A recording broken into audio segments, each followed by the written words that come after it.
Hello and welcome students to the official YouTube channel of Royal Defence Academy, a platform which pave your path of success. Myself Hipendra Singh Rathod, and today we will do very important topic from your exams point of view, that is national movement.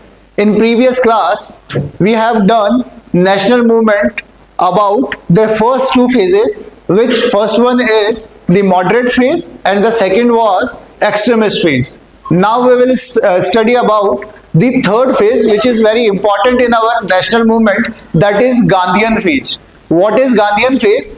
The period of Indian national movement which was led by Mahatma Gandhi, or we can say Mahatma Gandhi was an important leader during that phase, is called Gandhian phase.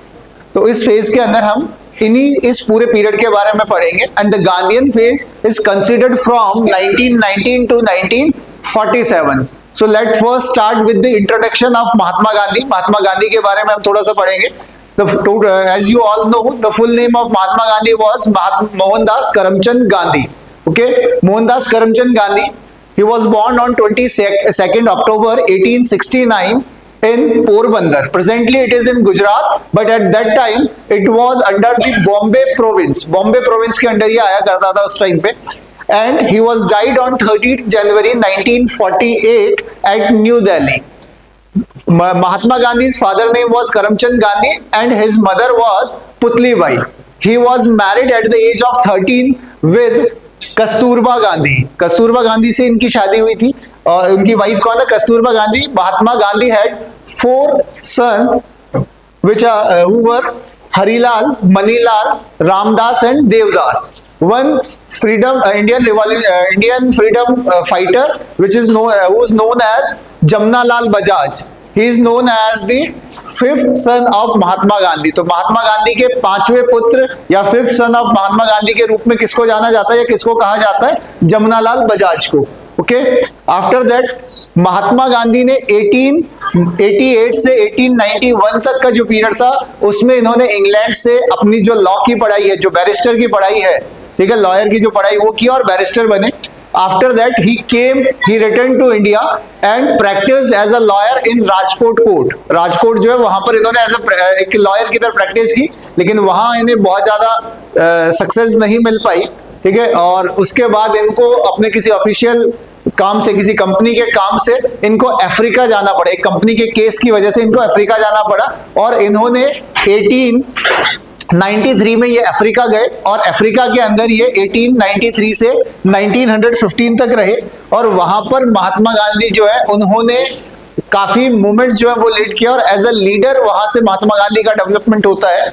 और जो period रहा 1893 से 1915 तक का, उस period में गांधी जी ने south Africa में जो ब्रिटिशर्स की एक कॉलोनी हुआ करता था वहां पर रेसिज्म के अगेंस्ट बहुत सारे प्रोटेस्ट चलाए. रेसिज्म जिसका मतलब होता है किसी एक पर्टिकुलर एथेंसिटी के लोग या एक पर्टिकुलर रेस के लोगों के साथ में डिस्क्रिमिनेशन जो किया जाता है, तो वहां पर जो ब्लैक पीपल जो थे, जो वहां के नेटिव थे, उनके साथ में ब्रिटिशर्स डिस्क्रिमिनेशन किया करते थे. उसके अगेंस्ट प्रोटेस्ट किया गांधी जी ने and he rose as a popular leader in South Africa. और साउथ अफ्रीका के अंदर उन्होंने और बहुत सारे काम ऐसे किए, जैसे वहां पर उन्होंने एक ऑर्गेनाइजेशन स्टार्ट की जिससे आपका क्वेश्चन पूछा जा सकता है. तो that organization was Natal Indian Congress. उसके अलावा गांधी जी ने वहां पर एक जर्नल, एक न्यूज़पेपर स्टार्ट किया जिसका नाम था Indian opinion and he wrote 2 books in South Africa which were Hind Swaraj and Indian home rule. तो ये दोनों बुक्स आपके एग्जाम्स के पॉइंट ऑफ व्यू से इंपॉर्टेंट है. आपके ऑथर और बुक के क्वेश्चन भी पूछे जाते हैं,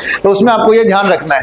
उसके अलावा गांधी जी ने 2 आश्रम बेसिकली जहां गांधी जी का रेजिडेंस था उन जगहों को आश्रम कहा गया. ठीक है, तो वैसे 2 सेटलमेंट्स उन्होंने एस्टैब्लिश किए.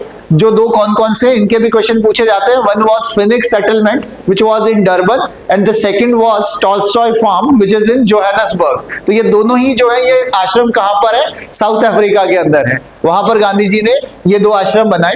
1915 में गांधी जी ने जो बोयर वॉर जो अफ्रीका के अंदर लड़ा गया उसमें ब्रिटिशर्स को हेल्प किया था, ब्रिटिशर्स के साथ कोऑपरेट किया, जिसकी वजह से ब्रिटिशर्स ने गांधी जी को एक टाइटल दिया था which is known as Kaiser i Hind. ठीक है, काइजर ए हिंद के नाम से जो इनको जाना जाता है. तो ये टाइटल ध्यान रखना, किसने दिया था? ब्रिटिशर्स ने दिया था गांधी जी को. और कब दिया था? 1915 में, to cooperate with them in Boer War. Okay, तो ये आपके लिए इंपॉर्टेंट है, कैसर हिंद का जो टाइटल है वो गांधी जी को कब दिया गया और किसने दिया था।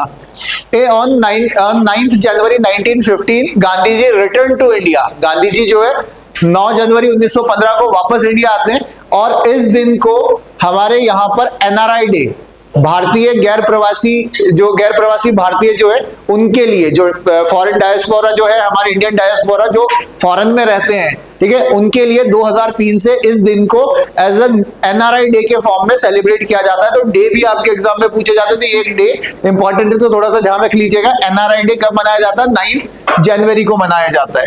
ओके, अब इंडिया आने के बाद गांधी जी ने यहाँ भी एक आश्रम जो है एस्टेब्लिश किया at the bank of river Sabarmati in Ahmedabad, which is known as Sabarmati ashram 1916 में। और इसके बाद गांधी जी का जो इमरजेंस होता है as a leader in India, as a political leader in India, और गांधी जी ने यहाँ पर इनिशियली कुछ मूवमेंट्स जो है वो शुरू किए। जो मूवमेंट्स उनके थे, जो सबसे पहला मूवमेंट गांधी जी का उस टाइम पर आता है, दैट इज चंपारण सत्याग्रह। चंपारण एक जगह है बिहार में जहां पर गांधी जी ने एक लोकल लीडर जिनका नाम था राजकुमार शुक्ल, उनके इनविटेशन पर, उनके बुलाने पर, जब उन्होंने बताया कि वहां पर पीजेंट्स के साथ में किस तरीके का जो है एट्रोसिटीज की जा रही है ब्रिटिश प्लांटर्स के द्वारा, तो उसको वहां प्रोटेस्ट करने के लिए, उनको जस्टिस दिलाने के लिए गांधी जी वहां गए। तो ध्यान रखिएगा, अगर आपसे क्वेश्चन पूछा जाए चंपारण सत्याग्रह या first movement which was led by Gandhi ji in India, that is Champaran Satyagraha. कब हुआ ये? 1917 के अंदर। चंपारण कहां? बिहार में। यहां पर जो इंडिगो प्लांटर्स थे, जो नील की खेती करने वाले जो किसान थे, उनके राइट्स के लिए गांधी जी ने ब्रिटिश प्लांटर्स, जो प्लांटर्स उनसे फोर्सफुली इंडिगो प्लांटेशन करवाया करते थे, उनके अगेंस्ट प्रोटेस्ट किया था। ठीक है, तो यहां पर गांधी जी का ये पहला मूवमेंट था, first movement in India. Second जो मूवमेंट गांधी जी ने लीड किया, that was Ahmedabad mill strike. Ahmedabad mill strike which was held on 15 March 1918। Ahmedabad mill strike देखिए क्या था, 1915 के दौरान अहमदाबाद, गुजरात वाले जो रीजन में है, वो प्लेग जो बीमारी है वो फैल गई थी बहुत ज्यादा, और उस टाइम पर एक तरीके का जो है उनको प्लेग के लिए कुछ जो है कंपनसेशन या बोनस दिया जाता था कंपनी के जो मिल्स के जो मालिक हुआ करते थे वो, ताकि क्योंकि बीमारी है, जैसे पेंडेमिक फैली है, तो उस टाइम पर थोड़ा सा उनको फाइनेंशियल सपोर्ट मिल सके। अब जब प्लेग की कंडीशन खत्म हो गई तो जो मिल मालिक थे उन्होंने इनको देना बंद कर दिया, लेकिन मजदूरों ने उसका अपोज किया। ऐसी ही एक मिल थी जिसके मालिक थे कौन? अंबालाल साराभाई। अंबालाल साराभाई कौन है?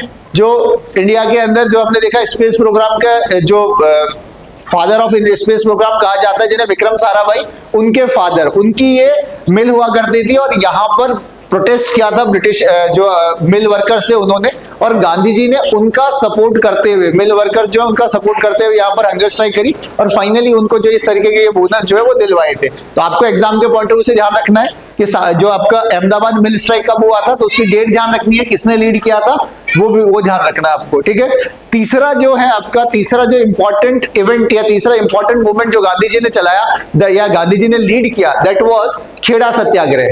ठीक है, ये स्टार्ट गांधी जी ने नहीं किया था, स्टार्ट इसको लोकल पीजेंट्स ने किया था। वहां उनके इश्यूज थे कि फेमाइन और ड्रॉट की कंडीशन होने के बाद, और जैसा मैंने बताया कि गुजरात में प्लेग हुआ था, तो ऐसी सारी कंडीशन होने की वजह से जो पीजेंट्स हैं उनकी हार्वेस्ट अच्छी नहीं हुई थी, और फिर भी ब्रिटिशर्स उनसे बहुत ज्यादा टैक्स ले रहे थे। उसका प्रोटेस्ट करते हुए पीजेंट्स ने मूवमेंट शुरू किया, जिसको बाद में आगे चल करके सरदार पटेल और उनके ब्रदर विठल भाई पटेल जो है लोकल लीडर से, उन्होंने वहां पर लीड किया, और बाद में गांधी जी भी उसको ज्वाइन कर लेते उस प्रोटेस्ट को, और उन्होंने ये प्रोटेस्ट सक्सेसफुली वहां रन करा, और फाइनली जो ब्रिटिश गवर्नमेंट है उनको टैक्सेस जो है वो माफ करने पड़े। ये कुछ इनिशियल जो मूवमेंट्स है जो गांधी जी ने चलाए। आपके लिए डेट का ध्यान रखना और जो है उनका सीक्वेंस है वो ध्यान रखना जरूरी है, आपसे इस तरीके के क्वेश्चन पूछ लिए जाते हैं। उसके बाद आता है आपका नेशनल मूवमेंट में गांधी जी का इंडल्जमेंट कब होता है। अभी तक ये जो मूवमेंट्स चल रहे थे ये कैसे थे? ये लोकल मूवमेंट्स थे। अब है national movement. Indian national movement में गांधी जी ने कौन कौन से मूवमेंट चलाए, उसमें सबसे पहला नाम आता है रॉलेट सत्याग्रह का। व्हाट इज रॉलेट सत्याग्रह? कब किया गया? सबसे पहले ये ध्यान रखें, तो 6 अप्रैल 1919 को एक एक्ट पास किया था ब्रिटिश गवर्नमेंट ने, जिसे कहा जाता है रॉलेट एक्ट। क्यों? क्योंकि इसको पास करने वाला जो पर्सन था उनका नाम था सिडनी रॉलेट। तो सिडनी रॉलेट ने इसको पास किया, इसलिए इसको रॉलेट एक्ट कहा जाता है। क्या था इस एक्ट के अंदर? इस एक्ट में ब्रिटिश जो है या पुलिस जो है वो किसी भी पॉलिटिकल प्रिजनर को बिना जुडिशियल ट्रायल के, मतलब बिना कोर्ट में प्रेजेंट किए मिनिमम 2 इयर्स के लिए, 2 इयर्स के लिए जो है उसको कस्टडी में रख सकती है। तो ये एक तरीके से बहुत ज्यादा इसका प्रोटेस्ट किया गया था, इसका अपोज किया गया था, और उसी का अपोज करते हुए गांधी जी ने एक नॉन वायलेंस मूवमेंट चलाया जिसको कहा जाता है रॉलेट सत्याग्रह। तो आपको ध्यान रखना रॉलेट सत्याग्रह किसने लीड किया और कब उसकी डेट थी, ठीक है, ये इंपॉर्टेंट चीज है आपके लिए एग्जाम के पॉइंट ऑफ व्यू से। अगला देखिए एक और इवेंट जो है, जो इंपॉर्टेंट इवेंट था ड्यूरिंग दी नेशनल मूवमेंट या during the Gandhian phase, that is Jallianwala Bagh massacre. Jallianwala Bagh massacre was held on 13 अप्रैल 1919। 13 अप्रैल 1919 को ये एक्ट हुआ। जब हमने कहा कि रॉलेट एक्ट जो है, तो रॉलेट एक्ट का प्रोटेस्ट किया जा रहा था बहुत ज्यादा, और इसी रॉलेट एक्ट का प्रोटेस्ट करते हुए जो पंजाब के 2 इंपॉर्टेंट या 2 बड़े उस टाइम के लीडर हुआ करते थे, सैफुद्दीन किचलू और डॉक्टर सत्यपाल, उन दोनों को अरेस्ट कर लिया था, उनको एग्जाइल में भेज दिया था ब्रिटिशर्स ने, जिसका अपोज कर रही थी लोकल पब्लिक, जो लोकल पीपल थे वो उसका अपोज कर रहे थे। और उनके प्रोटेस्ट के दौरान जो पीसफुल प्रोटेस्ट किया जा रहा था, उसके ऊपर ब्रिटिश एक ऑफिसर था जिसका नाम था रेजिनाल्ड डायर, ठीक है, ब्रिगेडियर जनरल था रेजिनाल्ड डायर। उसने एक गार्डन था, पब्लिक गार्डन, ठीक है, जिसका नाम जलियांवाला बाग, वहां पर बैसाखी के दिन बहुत ज्यादा पब्लिक जो इकट्ठी हुई प्रोटेस्ट कर रहे थे, और उनके ऊपर ही स्टार्टेड ओपन फायर, ठीक है, he order to fire on them, और उस पर बहुत सारे लोग, अराउंड जो डेटा है अकॉर्डिंग 1000 से ज्यादा लोगों की जो है उसके अंदर डेथ हुई थी। और ये जो इतने सारे लोगों को ब्रुटली मार दिया गया था, उसी को हम जलियांवाला बाग मैसेकर कहते हैं। इसको काफी कंडेम किया गया उस टाइम के जो इंडियन लीडर्स थे उन सभी ने, ठीक है। और कई इसके अंदर जो है, जैसे कि रविंद्रनाथ टैगोर है, रविंद्रनाथ टैगोर ने जो अपने टाइटल्स थे वो वापस कर दिए थे इसके अंदर, ठीक है। और इसका काफी प्रोटेस्ट किया गया था इंडियन लीडर्स के थ्रू।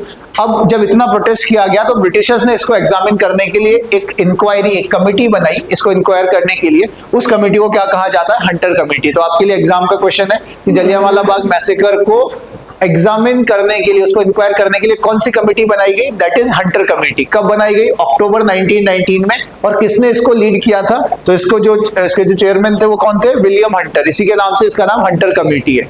तो ये कुछ इवेंट्स थे जो नेशनल मूवमेंट से रिलेटेड थे। इसी के आगे का जवाब हम नेक्स्ट सीरीज में करेंगे। Till then bye and have a nice day.